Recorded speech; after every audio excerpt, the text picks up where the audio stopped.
You keep hearing it, not always in words. Sometimes it's a moment, a tone, a shared joke, a pause in your day that used to belong to someone else. They're not there, but their presence flickers like static in the background of your thoughts. You didn't plan to think about them today. In fact, you thought you were done. But then, something reminded you. A song in a cafe, a familiar sentence structure in someone else's mouth. Or worse, nothing at all, just silence, and somehow they slid right into it. You wonder, why can't I stop thinking about someone who's no longer in my life? Not with longing, maybe, not always with love, but with repetition, like a room that echoes long after the door has shut. There's no button in the brain labeled delete. Instead, your mind replays unresolved patterns. In the absence of closure, it loops, not because it enjoys pain, but because it's still trying to finish the sentence, still hoping for context, meaning, or sense. You think if you return to the moment enough times, maybe this time it will end differently. It won't. The Stoics believed that most of our suffering comes not from what happens, but from how we respond to what happens. Marcus Aurelius wrote, "You have power over your mind, not outside events. Realize this, and you will find strength." But that realization doesn't come quickly, especially when the mind believes that what left took something of you with it. You begin retracing everything the way they used to text their silence. Near the end, that last message too short or too long. You try to read meaning in things that were probably just human inconsistency. But your brain isn't looking for truth. It's looking for a narrative that explains why you feel so hollow. People don't disappear from our lives in clean lines. They seep out slowly. First from our routines, then from our conversations, then finally, if we're lucky, from our dreams. But in between, there's a long liminal space, a hallway with no exit sign, where you keep glancing back even when you know there's no one chasing after you. You can scroll endlessly, work tirelessly, fill every moment with noise or movement, but in the stillness they return, not as they were, but as a phantom shaped by your unfinished questions. You remember something small, the way they chewed their lip when thinking, how they said, "I'll call you in a minute," and you waited hours. You remember even the hurt, because it's the only thing you have left that proves it mattered. There's no shame in remembering. You're not obsessed. You're not broken. You're just still living in a story that hasn't ended in your mind, even if it ended in theirs. The Buddhist idea of attachment isn't about pretending people don't matter. It's about recognizing how much suffering comes from clinging to the version of them you wish they still were. And until you grieve not just the person, but the hope you'll keep them alive in fragments. So tonight, you sit in this quiet room, and the echo is loud, not because you're weak, but because your mind hasn't caught up to the reality that sometimes people leave and never give you a reason that feels good enough. And that's the cruelty of memory. It gives you the illusion of control over what's already gone. You pour yourself a cup of tea, not even sure if you're thirsty, just trying to fill the space with something warm. You lean back into the couch, the same one you once shared with them, and stare at a spot on the wall you never noticed before. A shadow shaped like a question mark. Maybe tonight you'll let the thought arrive, and instead of pushing it away, you'll nod and say, "Yes, I still think of you, but I'm learning how to stop expecting you to answer back." You remember them better than they were, not because you're naive, and not because they were perfect, but because memory is a curator, not a camera. It keeps what hurts less. It exaggerates what made you feel more alive, and it rewrites constantly in a voice that tries to make the loss make sense. You don't realize it right away. At first, you think you're just reflecting, but slowly, you notice you're not replaying what happened. You're replaying what you wish had happened. The version where they understood you better, where you said the perfect thing, where the timing worked out, where they stayed. And so you loop through the scenes, but cleaner, warmer, truer, as if your mind is building a life that only exists in hindsight. You keep doing this because reality doesn't always give us the kind of closure we crave. And the stories we carry about love, about people, about ourselves, are how we stay emotionally alive, even if they're false, even if they hurt, because sometimes pain feels safer than emptiness.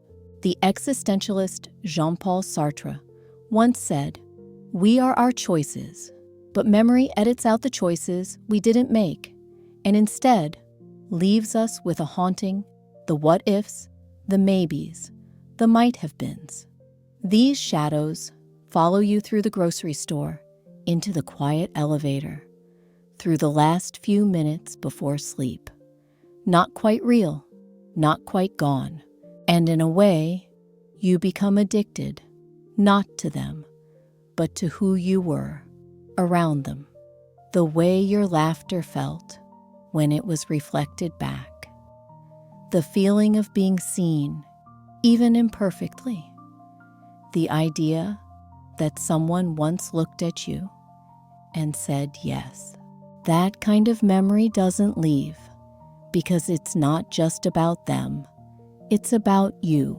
It's about the version of yourself you lost when they walked away. The version who felt lighter, braver, more loved.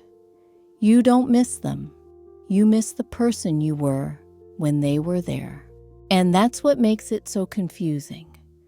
You try to stop thinking about them, not realizing that what you're really trying to recover is yourself. But memory plays tricks. It puts their name on the feeling as if it were theirs to own forever. So you go back again and again, like a reader trying to fix the ending of a book that never gave you a final chapter. You edit the dialogue. You rearrange the scenes. You imagine how things could have gone and convince yourself that closure lies somewhere in the perfect version. It doesn't. In Buddhism, there's a meditation called seeing things as they are. It teaches you not to fight what happened and not to revise it, but to witness it clearly, with full attention, with compassion for yourself, and then it's let it pass. It sounds simple, but it's not, especially when your mind keeps insisting, if I just understand why it ended, maybe it won't hurt anymore. But even if they told you every reason, even if they gave you a 10-page letter and cried on the last word, the pain would still linger. Because pain doesn't live in facts. It lives in the story you keep telling yourself about what it all meant. So maybe the goal isn't to forget the person. Maybe the real work is to stop editing the story, to stop chasing the fantasy that it could have ended another way. Tonight, as you lie, in the same bed, where they once texted goodnight. You stare at the crack in the ceiling you've memorized, and you whisper to yourself, not as a command, but as a quiet promise, I will learn to remember things as they were. Not better, not worse, just real. You didn't just give them time. You gave them attention, trust, pieces of your life that no one else saw. And somewhere along the way, you began to imagine a future that had their name written into the margins. So when they left, it wasn't just heartbreak. It was loss. Loss of possibility, loss of direction, loss of the version of life you had quietly been planning around them. That's why your thoughts keep returning. Because when love becomes an investment, emotional, mental, even spiritual, your mind struggles to accept it as a sunk cost.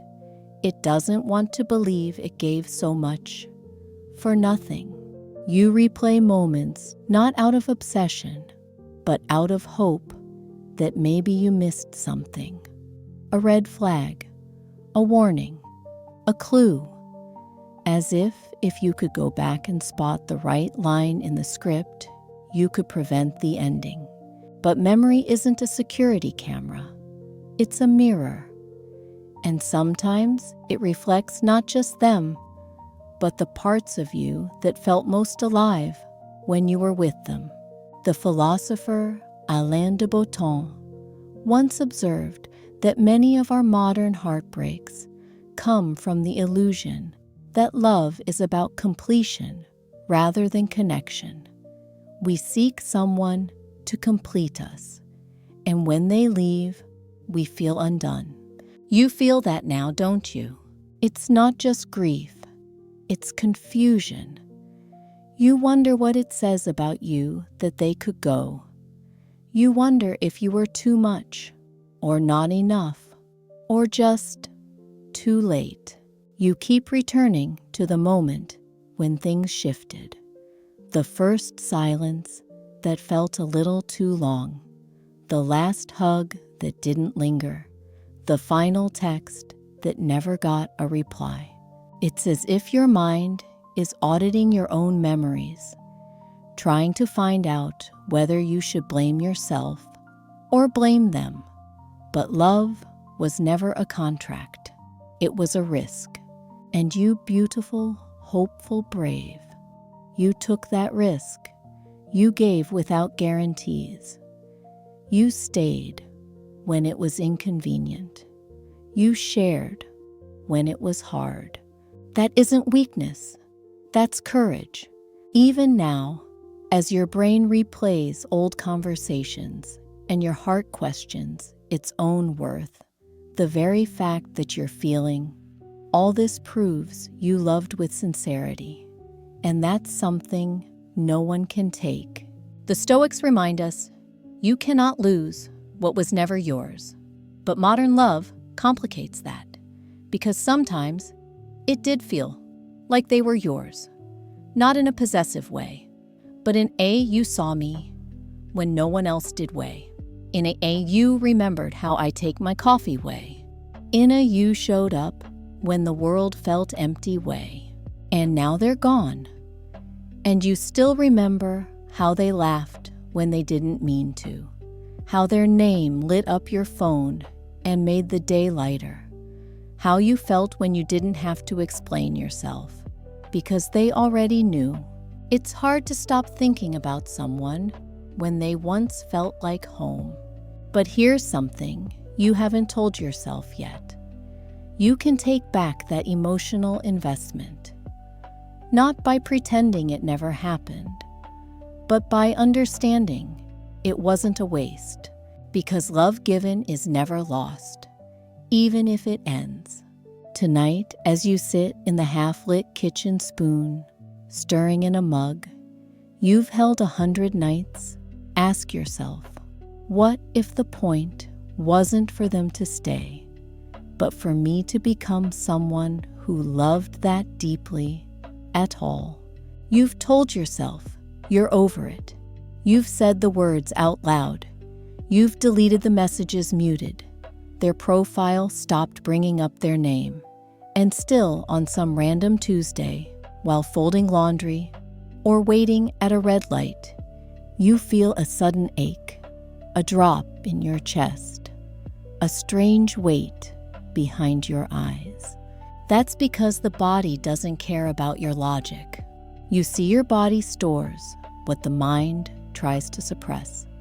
Their name might no longer be on your lips, but their rhythm still lingers in the space between your breath. You walked beside them long enough that your posture remembers.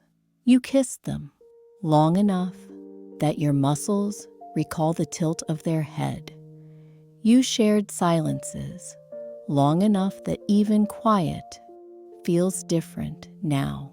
In neuroscience, there's a concept called emotional encoding, the way our brain links feelings with sensations, routines, and even scents. That's why a particular candle or song can transport you backward instantly, not just to a memory, but to the emotion of it.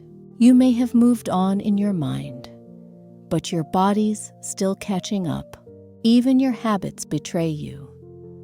You reach for your phone in the same rhythm you once used to check for their texts. You pause at a restaurant menu, remembering what they used to order. You instinctively turn to say something funny, only to realize no one's there. This is grief too, not just the dramatic moments of crying or loneliness, but the subtle betrayals of routine, the sudden absences where presence used to live. The philosopher Simone Weil once wrote, "Attachment is the great fabricator of illusions. Reality can be attained only by someone who is detached." But she didn't mean detachment in the cold sense. She meant learning to witness your feelings without letting them dictate your worth.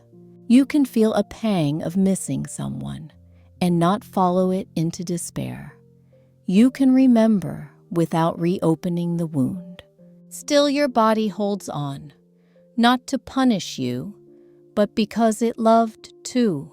And bodies don't let go as quickly as minds do. Sometimes, in the quiet of a grocery aisle or the hush of an elevator, you notice how your hands hang heavier. You can't quite place the feeling, but it's grief still echoing in your limbs. You catch yourself standing by the window, not waiting for anything in particular, just remembering what it felt like when someone cared if you made it home. That's not weakness, it's humanity. So tonight, maybe instead of forcing the thoughts away, you let your body feel what it needs to. Stretch your arms, take a breath, cry if you must. Not because you're broken, but because you're healing. And healing is not forgetting. It's creating space for what's still tender.